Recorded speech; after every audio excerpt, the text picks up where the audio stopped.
बोले पवित्र कैसे होगा ये शरीर? ये शरीर पवित्र कैसे होगा? ठंडा।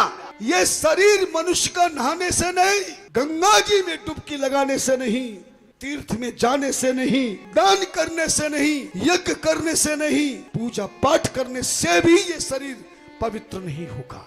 बोले इस मानव शरीर को पवित्र करने के लिए, धर्म कर्म योग्य बनाने के लिए, पूजा पाठ जब तब यज्ञ हवन करने के लिए इस मनुष्य शरीर को दूसरा जन्म लेना पड़ेगा। क्या लेना पड़ेगा? दूसरा जन्म। लेकिन दूसरा जन्म तो फिर माँ के गर्भ से होगा। आप समझाता हूँ, मरना नहीं है, मरने के बाद दूसरा जन्म लेने को नहीं कहा गया। मनुष्य का दूसरा जन्म सतगुरु से गुरु मंत्र लेने के बाद होता है।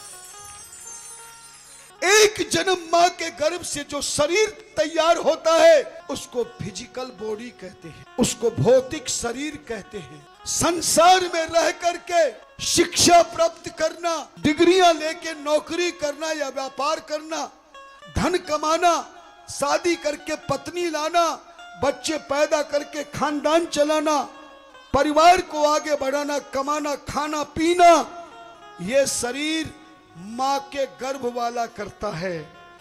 लेकिन इस शरीर को धर्म में बनाकर प्रतिदिन देवों की पूजा करना, घर के मंदिर में पूजा करना, नगर के मंदिर में पूजा करना, तीर्थ करना, दान करना, वही कर सकता है जिसने किसी को सतगुरु बना करके, गुरु मंत्र ले करके जो शिष्य बन गया हो। यह मानव शरीर दूसरा शरीर कहलाता है। और धर्म भाषा में इस शरीर को द्विज कहते हैं। क्या कहते हैं? द्विज। जोर से बोलो। द्विज। और द्विज का अर्थ है द्वि मानी दो, जय मानी जन्म लेने वाला, जो दूसरा जन्म ले चुका है। सच बताओ, कुम्हार जो मिट्टी का कच्चा घड़ा बनाकर तुम्हें दे दे तो क्या कच्चे घड़े में आप कलश बना के पूजा कर सकेंगे क्या? नहीं। जोर से बोलिए। नहीं। कच्चे घड़े में पानी भर के पिएंगे क्या? कच्चा घड़ा घर में लाकर रखेंगे क्या? नहीं। जैसे कच्चा घड़ा कितना भी सुंदर हो, कितना भी पक्का हो, मगर ना तो उसमें पानी पिया जाता है, ना ही उसे कलश बना के पूजन किया जा सकता है, क्योंकि वो कच्चा घड़ा अपवित्र है।